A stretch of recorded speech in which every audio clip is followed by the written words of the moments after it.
So, I'm thinking, you have two different phones that have a very similar approach. The Realme GT 5G and the Poco F3.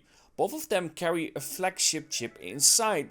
I don't really care what people say about, of course, the 888 being their newer flagship chip, because the 870 is basically an 865 plus version, but we'll dive into that later. But both of them carry a flagship chip inside, but there are some big differences that matter at the end. And overall, which one is the better all-rounder and which one would I advise? Now honestly, I gotta be fair, that one is really hard to pick.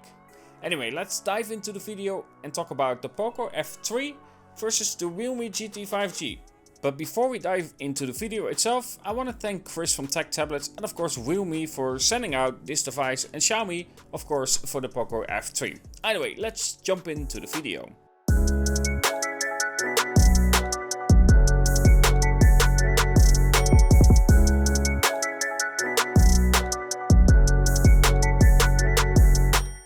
So to begin with, both of these are really solid devices. I have to say straight from the get-go, I really don't have issues with either of them, and I think both of them perform well for the price that you are paying.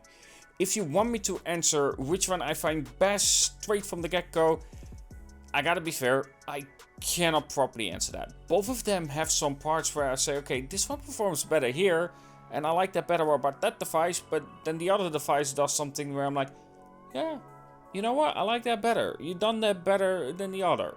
So that makes it really hard to give a winner to one of these devices. So a lot of it comes down to preference, because there are some key changes between the two.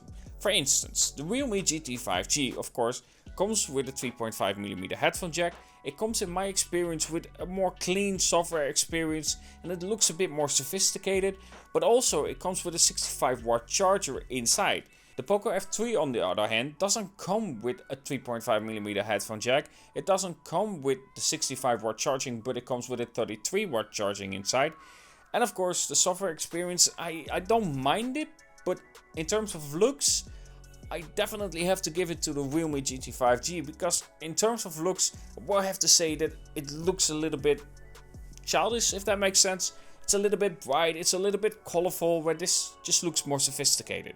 And in turn, of course, there is a difference in size as well, because the Realme GT 5G is quite a bit smaller. So if you like one-handed use more, the Realme GT 5G has that. But in turn, the display on the Poco F3, for myself, I experienced that it is brighter. Both of them are fine displays, but the Poco F3 is brighter. Then the camera as well, it's a better all-rounder, it's more consistent in depth performance as well. And yes, I'm gonna show of course the difference between those two as well. And then of course it comes with the Snapdragon 870 inside. The Snapdragon 870 is a really solid chip. It doesn't get as hot as well. I noticed that the Realme GT 5G can get a little bit hotter. It's not like, I cannot touch it anymore. No, it's not like that, but it does tend to get a little bit hotter than the Poco F3. In turn, however, the Poco F3 is definitely the harder to film, because freaking smudges all over the bloody place with this thing. And now it's clean, somewhat clean again. But in turn, I will have to give it to the Poco F3 for someone being slightly better all-rounder. Apart from, of course, missing the 3.5mm headphone jack, which I really do enjoy having on my phone. And I know, David, you're in the comment already saying, well, one doesn't have a 3.5mm headphone jack and the other one does. So if I had to pick between the two, it will be the Realme GT 5G. If you don't know him, he's more stubborn than I am. And that's really impressive. That's saying something. Either way, let's just jump into the comparison between camera, of course CPU performance, and of course the rest of the things that really matter when you look at a device like this.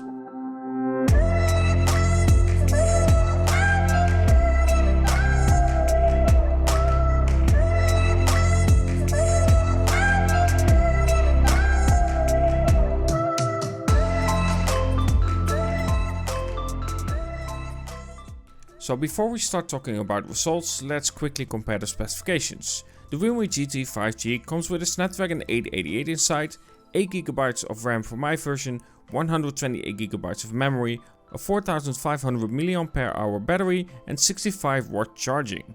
The Poco F3 comes with the Snapdragon 870 inside, 8GB of RAM for my version, 256GB of memory, a 4020 mAh battery inside and 33 watts charging. So let's run the first benchmark. This is Geekbench. Honestly, the only thing that I use when I do want to compare these things.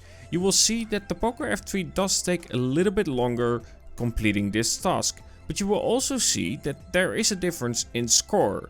The Geekbench result is that the single core is better on the Realme GT 5G, but the multi-core is better on the Poco F3. But of course the CPU performance isn't only about the CPU itself, it's also about the software. So of course with different software experiences you can have different results. And then let's compare launching games as well. Of course you will see that both of them don't have anything running on the background, which is important of course. So let's start with PUBG itself and see the difference. The bottom one is the Realme GT 5G, the top one is of course the Poco F3. You will see that actually the Realme GT 5G does load up a little bit faster. You can see everything is just running through it just that little bit faster overall. But there isn't a huge difference between the two when it comes to loading the game itself. So again, as stated, the difference between these two in terms of CPU performance isn't that much. And then the next game, this is Need for Speed. Here you will see how close it is between the two. The logo just looks perfectly on spot and perfectly on par when it comes to that speed. But let's continue and see what the result is at the end. Again here, both are so close. But actually, Need for Speed loaded up just that fraction sooner on the F3. Then the next game. Here you can see the Realme GT 5G again does it a little bit faster with Subway Surfer. And the next one is Call of Duty. Here you will see that straight away from the get-go that the Realme GT 5G is a little bit faster. Again, not a lot, but it's just a little bit faster. So basically that really showcases the difference between the CPU performance. It really isn't that much, and if you are using either of these in terms of CPU performance, both of them are really solid. But let's now dive in to comparing the camera itself and see which one performs better here. Because at the end, while these are not focused on the camera performance and more focused on that CPU, let's find out what camera does it better, because you do want a decent camera. Now of course let's compare some images, and straight away you can see that there is a difference in their approach. The Realme GT 5G goes for that saturated bright look, where the Poco F3 dims that down quite a lot. It's more natural, not necessarily the most natural shot out there, but more true to life. Where of course, as stated, the Realme GT 5G is that brighter, saturated shot. I definitely prefer the details as well in the Poco F3, where the Realme GT can sometimes lean to being more soft. And because of that bright, saturated look, it can lose some really important details in its flower. Then of course, as you can see here on this church, it's quite a lot warmer as well. So depending on the shot, you can see there's quite a bit of a difference. And when using the wide angle, you can clearly see it goes for that same kind of vibe. Again, the brighter, more saturated shot for the Realme GT 5G. Again, not necessarily a fan of that saturated look, but there are a lot of people out there that definitely prefer that kind of look, that don't prefer that more natural, more dramatic kind of look. And then we get to low light shots. You will see that the Realme GT 5G does tend to have some kind of things in the sky that just doesn't look right, some artifacts, but also this color. And then we have some shots that where the Realme GT 5G does well in sharpness, but it does try to make it look like it's a daytime shot. And again, a lot of saturation. While sometimes the Poco F3 can look a little bit flat, it keeps more of that night vibe compared to the Realme GT 5G, and I definitely prefer it over that. 5G.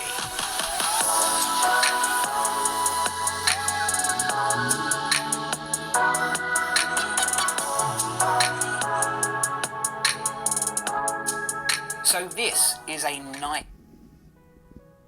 So with all of that stuff done, let's take a look at the Realme GT 5G.